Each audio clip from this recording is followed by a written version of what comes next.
Hello student, good morning. मैं गोकुल आज आपके लिए लेके आया हूँ इस वीडियो में क्लास 8 विज्ञान विषय का हमारा चैप्टर नंबर 6 चल रहा था, जिसका नाम था दहन व ज्वाला। और इसका आज हम पार्ट 5 पढ़ने वाले हैं और पार्ट 4 तक हम पढ़ चुके हैं। अब इससे जो प्रीवियस हमारा वीडियो था उसमें हमने जो पढ़ा था वो दहन के बारे में पढ़ा था, और दहन के जो प्रकार हैं उसके बारे में हमने इसमें सबसे पहले जाना था। अब हमने इसमें दहन के बारे में जाना था कि दहन है वो सामान्यतः दो प्रकार के होते हैं। एक तो होता है पूर्ण दहन और एक होता है अपूर्ण दहन। तो इनके बारे में हमने अच्छे से पढ़ा था।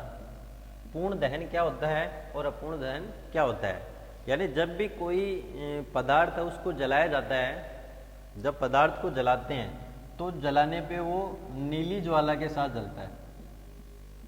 नीली ज्वाला के साथ यदि वह पदार्थ जले तो उसे हम क्या बोलेंगे, पूर्ण दहन कहते हैं। और जो पदार्थ है उससे जो ऊष्मा है वो अधिक मात्रा में हमें प्राप्त हो तो उसे पूर्ण दहन कहते हैं। और अपूर्ण दहन क्या होता है, जब यदि पदार्थ को हम जलाया जाता है तो जो पदार्थ है वो पीली ज्वाला के साथ जले। कैसी ज्वाला निकलेगी, पीली ज्वाला के साथ, तो उसे हम कौन सा दहन कहते हैं, अपूर्ण दहन। फिर इसके हमने उदाहरण भी देखे थे कि जैसे गैस स्टोव होता है, जो एलपीजी स्टोव होता है, एलपीजी। अब एलपीजी को जब जलाया जाता है, जब बर्नर की सहायता से इसको हम जलाते हैं तो जलाने से उसका क्या होगा, पूर्ण दहन होगा। अर्थात जलाने से कौन सी ज्वाला निकलेगी, नीली ज्वाला। तो एलपीजी का जो दहन होगा वो क्या होगा, पूर्ण दहन। फिर जैसे हमने इसमें देखा था कि लकड़ी का जो दहन होगा, लकड़ी को यदि हम जलाते हैं या लकड़ी का जो चूल्हा होता है तो चूल्हे के अंदर लकड़ी डाल के उसको जलाते हैं तो उससे जो ज्वाला निकलती है वो होती है पीली ज्वाला।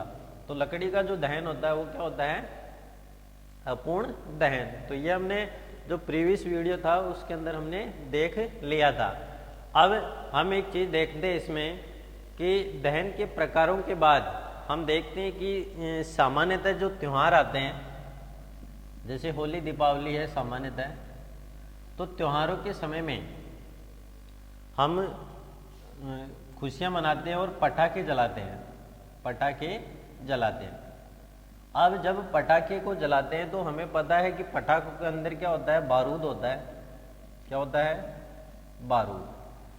अब ये बारूद को जब जलाते हैं, जब बारूद जलता है तो बारूद जलने के उपरांत हमें क्या मिलता है, तो काफ़ी मात्रा में ऊष्मा, प्रकाश और ध्वनि निकलती है।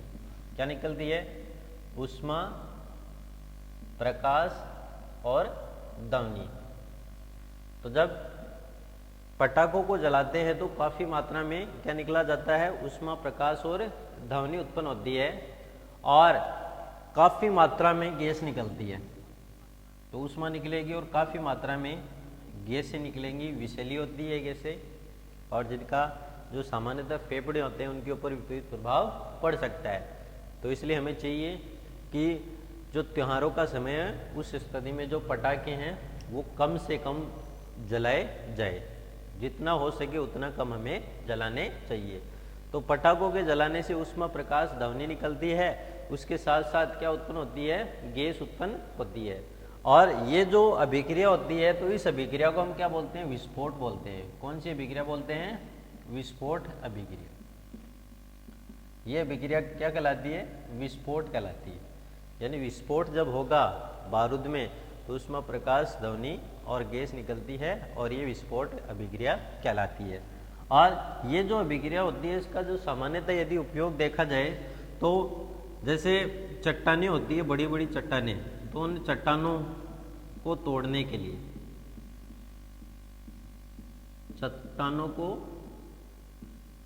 लिए, इसका क्या करते हैं, सामान्यतः यूज जो है वो किया जाता है। कैसे करते हैं वो देखा। अब जैसे मान लो चट्टानें हैं, कोई बहुत बड़ी चट्टान है, अब चट्टान में छेद कर लेते हैं जगह जगह। जैसे ये चट्टान है उसमें जगह जगह क्या कर लिए, छेद जो है वो कर लिए। फिर इन छेदों में क्या करते हैं, बारूद डाल देते हैं। या पटाखे हैं, तीव्र विस्फोटक पटाखे, वो इन छेदों के अंदर डाल देते हैं और फिर इन पटाखों को जलाते हैं। तो पटाखों के जलाने से क्या होगा, विस्फोट होगा, अर्थात उसमें प्रकाश ध्वनि निकलेगी और गैस निकलेगी, जिससे चट्टान है उसके टुकड़े टुकड़े हो जाते हैं और जो पत्थर है उसको क्या कर लेते हैं, अलग जो है वो कर लिया जाता है। अब हम देखेंगे अगला ज्वाला की संरचना। तो ज्वाला जो है उसकी संरचना कैसी होती है, तो उसको हम देखने वाले हैं। तो अगला हमारा जो पॉइंट रहने वाला है वो रहेगा ज्वाला की संरचना। तो ज्वाला की संरचना को किस प्रकार से पढ़ा जाता है, ज्वाला की संरचना। अब इसमें हम कई चीजें हैं जो सीखने वाले हैं। तो सबसे पहले हम एक क्रियाकलाप के द्वारा इसको समझते हैं, क्रियाकलाप। अब इस क्रियाकलाप में हम क्या करेंगे, एक सामान्यतः प्रयोग जो है वो करने वाले हैं, तो उसको हम अच्छे से पढ़ने वाले हैं। वो क्रियाकलाप के द्वारा हम समझेंगे कि भाई ज्वाला है वो कैसी होती है और उसके कितने कितने भाग होते हैं, जिससे हम ज्वाला उसको समझ सकते हैं कि भाई ज्वाला का ऊपरी भाग है, एक मध्य होता है और एक आंतरिक भाग होता है। तो उसमें कौन सा भाग है वो अधिक ऊष्मा देता है, जिससे जलन अधिक उत्पन्न होती है। तो ये सब इसके अंदर हम जानने वाले हैं। अब जैसे जो क्रियाकलाप है, तो उस क्रियाकलाप में हमें क्या करना है, जैसे मान लो हमारे पास एक मोमबत्ती हमने ले ली, ये एक मोमबत्ती है और ये आंतरिक सिरा इस प्रकार हमने इसको जला दिया। मोमबत्ती है, मोमबत्ती को हमने क्या किया, जला दिया। तो पहली स्थिति हमें ये प्रदर्शित करनी है।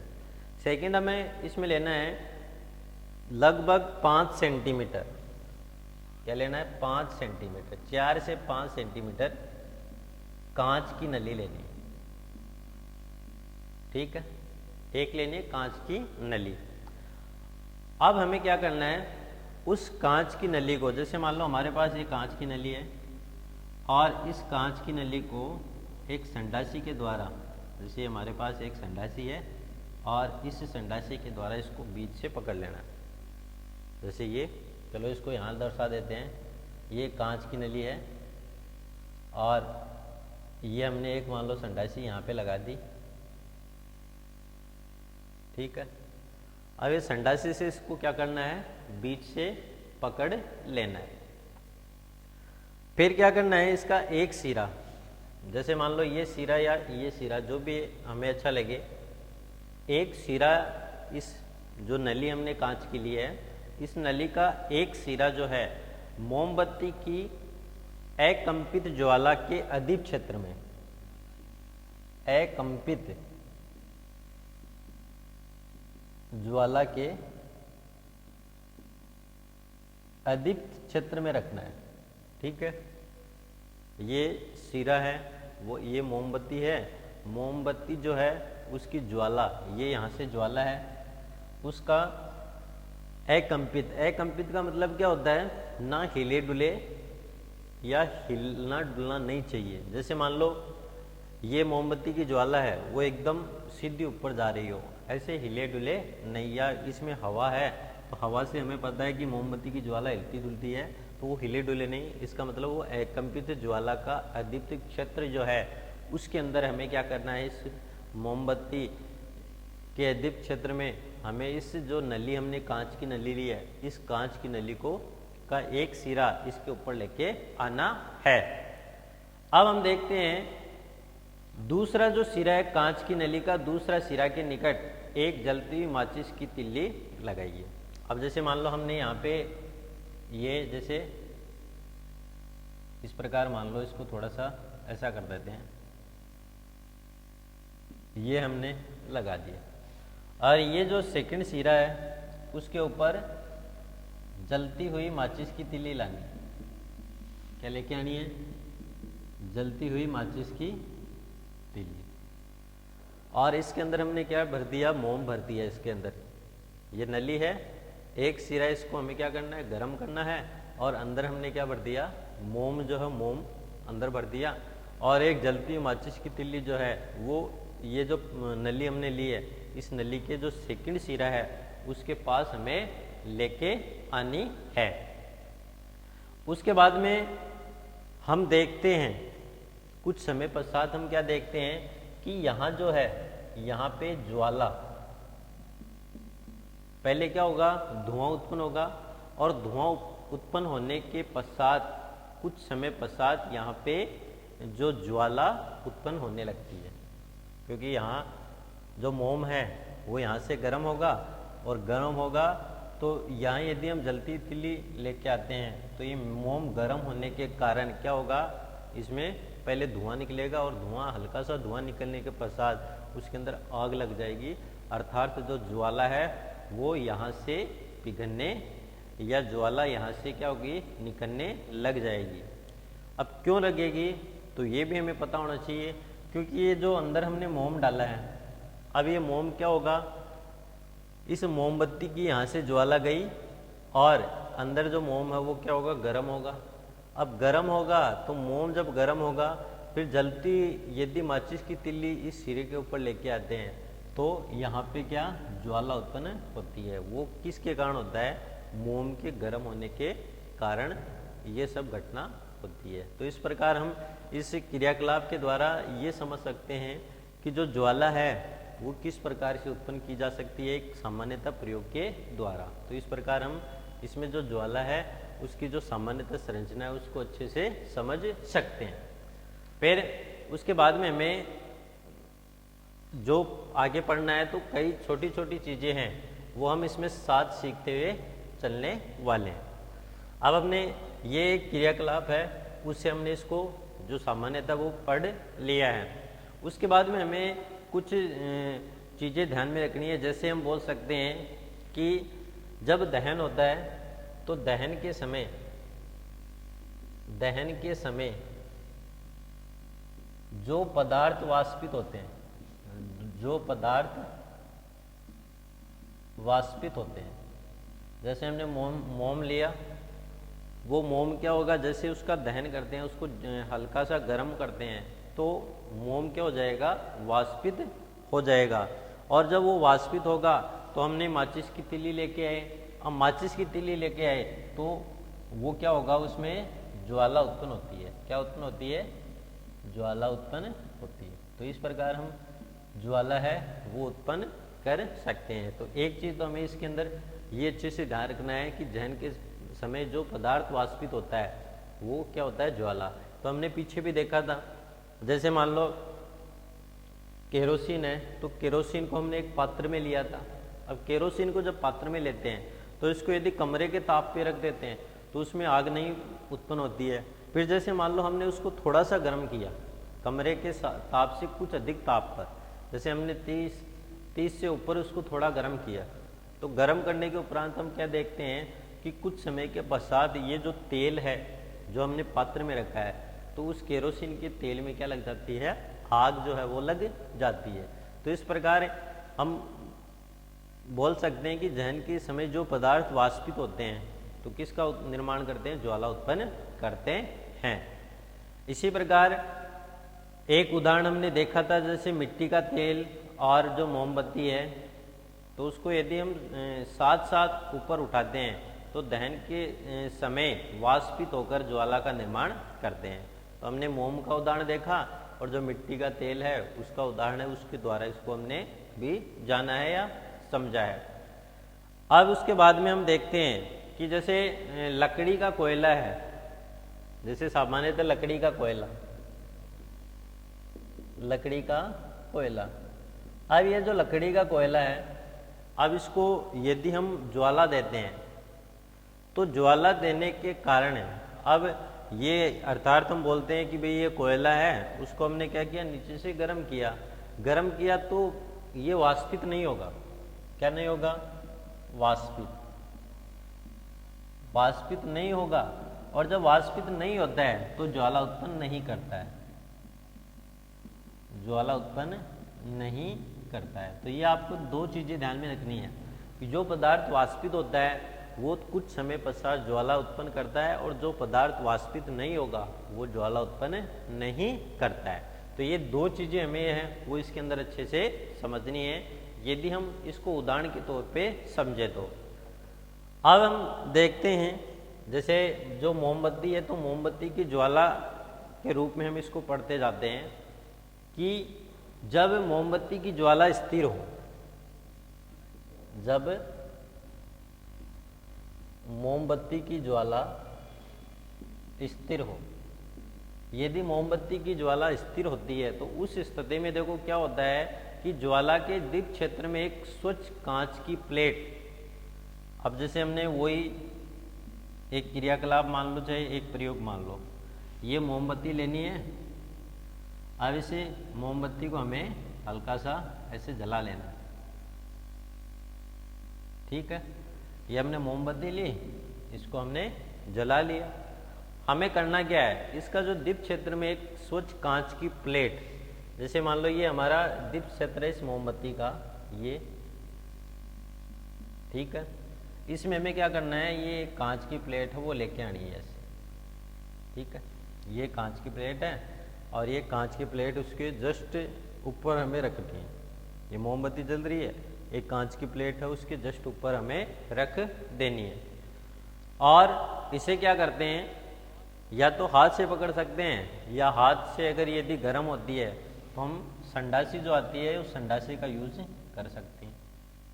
अभी संडासी से उसको पकड़ लिया और पकड़ के उसको, उसका जो दीप क्षेत्र है किसका, मोमबत्ती का, उस मोमबत्ती के दीप क्षेत्र पर इसको क्या कर लेना है, रख लेना है। फिर कम से कम इसको हमें 10 सेकंड या 20 सेकंड जितना भी हमें टाइम मिले, या 1 मिनट भी रख सकते हैं, 30 सेकंड भी रख सकते हैं, वो हमारे ऊपर डिपेंड करता है। अब हम देखते हैं कि ये संडासी से इसके ऊपर रख लिया, फिर क्या किया, इस कांच की प्लेट को धीरे धीरे करके क्या कर लेते हैं, हटा लेते हैं। तो हमने कांच की प्लेट है उसको क्या कर लिया, अब हटा लिया।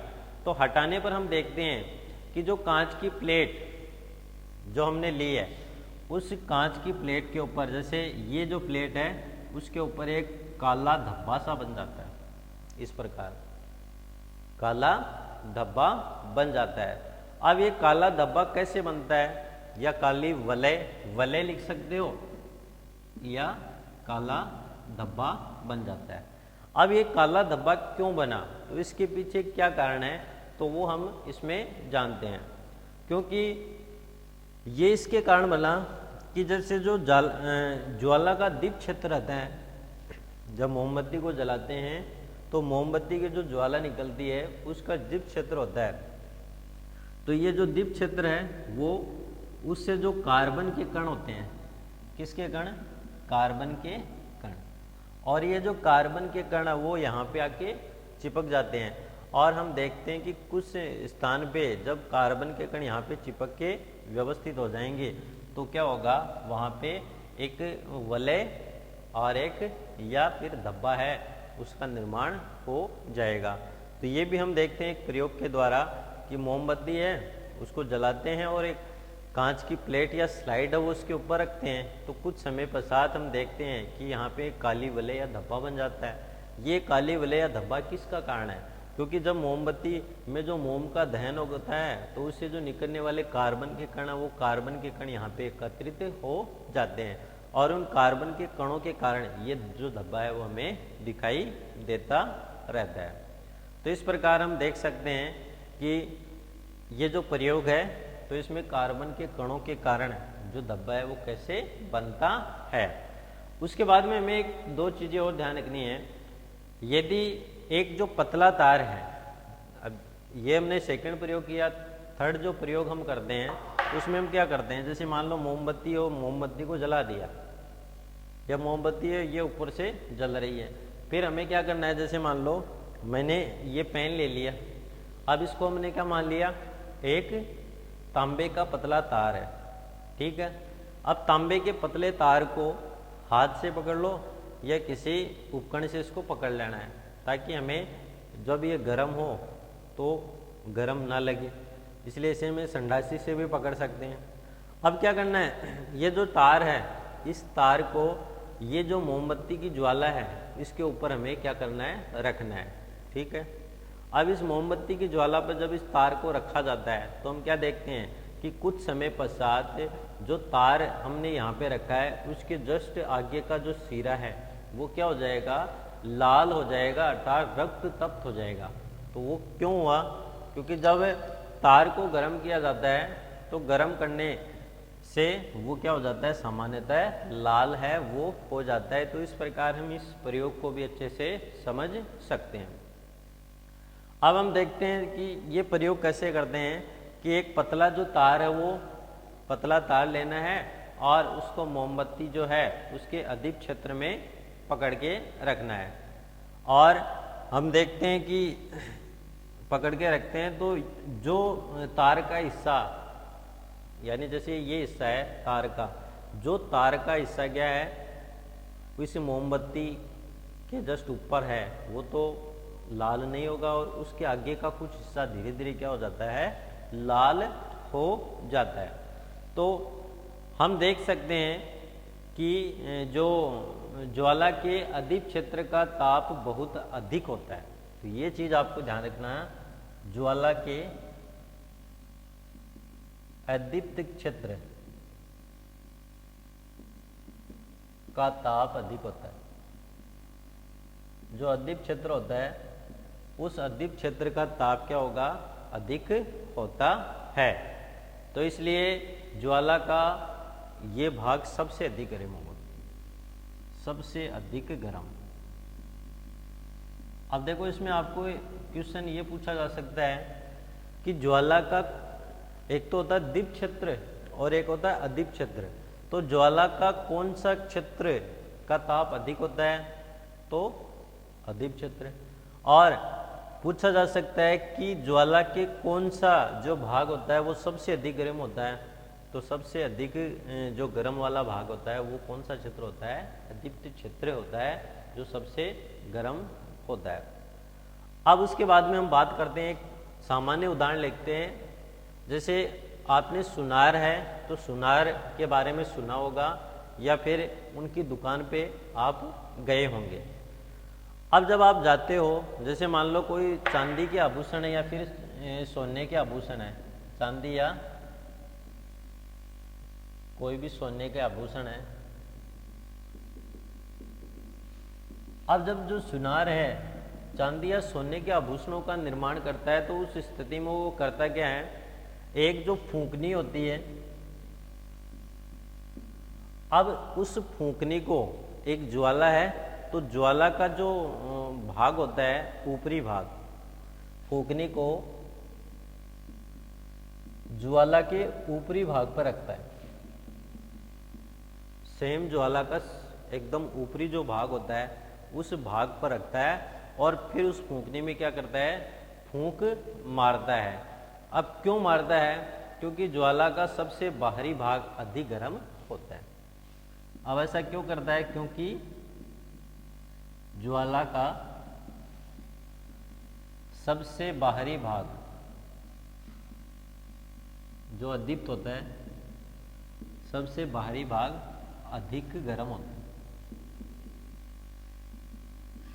और बाहरी भाग कौन सा होता है, अदीप्त भाग। तो ये आपको कई चीजें भाग रखनी है। ज्वाला का कौन सा भाग है वो सबसे गर्म होता है, अदीप्त भाग। अब जो सुनार है तो जब सोने व चांदी के आभूषण बनाते हैं, आपने देखे होंगे तो एक फूंकनी होती है, उसको मुंह में लगाता है और नीचे जैसे मान लो कोई बर्नर है उसको चालू कर लिया, ठीक है। अब वो क्या करता है, उस फूंकनी से ज्वाला का जो ऊपरी भाग होता है उस ऊपरी भाग में उस फूंकनी ऐसी होती है थोड़ी घूमी हुई, तो यहाँ से फूंक लगाता है और फूंक लगाने से क्या होगा, जो फूंक है ज्वाला का जो ऊपरी भाग है तो वहाँ पे पड़ती है और फिर साइड में जैसे मान लो कोई भी आभूषण है उसको वो जोड़ रहा है, उसके जितने भी भाग उसने छोटे छोटे बनाए उसको वो जोड़ रहा है, ठीक है। तो जोड़ने से जो वहाँ से फूंक जाएगी ऊपरी भाग पे, तो ऊपरी भाग क्या होता है, सबसे अधिक गर्म होता है। तो आप देख सकते हो सुनार की दुकान पे जाके कि वो सबसे ऊपरी भाग का ही उपयोग करता है। क्यों करता है, क्योंकि जो ऊपरी भाग होता है वो क्या होता है, ज्वाला का सबसे अधिक गर्म भाग होता है। तो इस प्रकार हम इसको अच्छे से पढ़ सकते हैं। अब हम एक मोमबत्ती जो है तो उस मोमबत्ती के उदाहरण के द्वारा हम इसको अच्छे से समझेंगे। कि एक मोमबत्ती है उसके कितने भाग होते हैं और वो भाग है वो कैसे होते हैं, कौन सा गर्म होता है, कौन सा कम गर्म होता है, कौन सा मध्यम गर्म होता है। तो हम सबसे पहले एक मोमबत्ती जो है वो बनाते हैं। तो हमने ये एक मोमबत्ती तैयार कर ली, ये मोमबत्ती है, ठीक है। और एक तो ये हिस्सा बनाना है इसका, ठीक।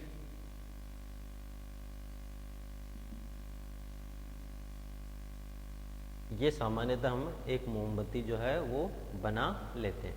तो ये मोमबत्ती की ज्वाला का विभिन्न भाग, ये जो हमारा चित्र रहने वाला है वो होगा मोमबत्ती की ज्वाला का विभिन्न भाग। अब मोमबत्ती जो हमने बनाई उसके कौन कौन से भाग होते हैं, तो इसका जो ऊपरी भाग होगा, जैसे मान लो ये जो भाग, हम इस भाग की बात कर रहे हैं, तो ये क्या होगा, सबसे अधिक गर्म। अभी हमने पढ़ा सबसे अधिक गर्म। तो ये जो भाग होता है वो क्या होता है, सबसे अधिक गर्म होता है। उसके बाद में हम जो बीच का भाग पढ़ते हैं, ये वाला सेंटर जो हम, वो मध्यम गर्म होता है, मध्यम गर्म, यानी बीच का गर्म होता है। सबसे ऊपरी भाग जो होता है वो सबसे अधिक गर्म होता है, और मध्यम गर्म वाला भाग होता है वो ये होता है। और उसके बाद में ये जो भाग होता है सबसे कम गर्म, ये जो भाग होता है वो सबसे कम गर्म होता है, बहुत कम गर्म होता है ये वाला भाग। और ये वाला भाग होता है वो सबसे अधिक गर्म होता है, और ये मध्यम गर्म होता है, या इसको हम कम गर्म है वो भी बोल सकते हैं। और ये हमारी सामान्यतः क्या है, एक मोमबत्ती है, ठीक है। तो ये हमने ज्वाला के 3 भाग वो दे रखे हैं। अब जब पूर्ण दहन होता है तो उसका बाह्य क्षेत्र जो है वो कैसा दिखाई देता है, नीला दिखाई देता है। पूर्ण दहन का बाह्य क्षेत्र कैसा होगा, नीला होगा। तो हमने अभी देखा था कि जब पदार्थ है उसका पूर्ण दहन होगा तो वो भाग क्या होता है, नीला होता है। आंशिक दहन वाला, तो ये जो भाग होता है आंशिक दहन वाला क्षेत्र, जिसका आंशिक दहन होता है वो हमने पढ़ा था पीला। तो ये भाग क्या होता है, पीला। जिसका आंशिक दहन होता है वो भाग क्या कहलाता है, पीला भाग कहलाता है। और बिना जली मोमबत्ती का सबसे आंतरिक भाग, जैसे ये भाग है वो होता है बिना जली मोमबत्ती का सबसे आंतरिक भाग। बिना जली मोमबत्ती का सबसे आंतरिक भाग, ये क्या होता है, काला होता है। तो इस प्रकार हम जो मोमबत्ती है, और ये जो क्वेश्चन है वो जो आपकी 8th क्लास की बोर्ड एग्जाम होती है, तो उनमें कम से कम 4-5 सालों के भीतर ये 3 या 4 बार इस डायग्राम को पूछा जा चुका है कि जब जो ज्वाला की संरचना को एक मोमबत्ती के द्वारा, एक चित्र के द्वारा इसको प्रदर्शित कीजिए या समझाइए, तो इसको हम देख सकते हैं, ठीक है। अब देखो हमें इसमें ध्यान रखना है, तो अब जैसे मोमबत्ती को जलाया जाता है, तो मोमबत्ती के हमें पता है कि सामान्यतः इसकी जो ज्वाला इसके 3 भाग है वो बांट सकते हैं। जो सबसे अधिक गर्म भाग होता है, ठीक है, तो सबसे अधिक गर्म भाग क्या होता है, जिसमें पूर्ण दहन का ये क्या होता है, बाह्य क्षेत्र होता है जो नीला होता है। और मध्यम भाग होता है उसमें आंशिक दहन वाला क्षेत्र होता है जो क्या होता है, सामान्यतः पीला होता है। और जो सबसे कम गर्म वाला भाग है, जैसे मोमबत्ती का सबसे आंतरिक भाग, वो क्या होता है, काला होता है। तो ये जो 3 भाग है मोमबत्ती जब दहन करती है, तो इन तीनों भागों के बारे में हमें अच्छे से जानना आवश्यक होता है। तो इस प्रकार आज का जो हमारा वीडियो रहा, तो उसमें हमने जो दहन है तो तो ज्वाला जो उत्पन्न होती है दहन के उपरांत, तो उसको हमने कुछ उदाहरण के द्वारा अच्छे से समझा, अच्छे से जाना। और उसके बाद में हमने इसमें यह भी देखा कि एक मोमबत्ती जो होती है उसके ज्वाला के कौन कौन से भाग होते हैं, जिनमें सबसे अधिक गर्म कौन सा होता है, मध्यम गर्म कौन सा होता है और सबसे कम गर्म भाग है वो मोमबत्ती का कौन सा होता है। तो इस प्रकार ये जो हमारा वीडियो रहा तो उसमें हमने ये सब पढ़ा। और अगला जो हमारा वीडियो रहने वाला है उस वीडियो में हम पढ़ेंगे इसके बारे में, सामान्यतः जो ईंधन है तो ईंधन के बारे में हम पढ़ने वाले हैं। उसके बाद में हम ईंधन की क्षमता है उसके बारे में देखेंगे। फिर ईंधन का जो उसमें मान है तो उसमें मान है उसको भी हम पढ़ेंगे। और ईंधन के दहन से पड़ने वाले जो हानिकारक प्रभाव होते हैं उसके बारे में हम अगले वीडियो में चर्चा करने वाले हैं।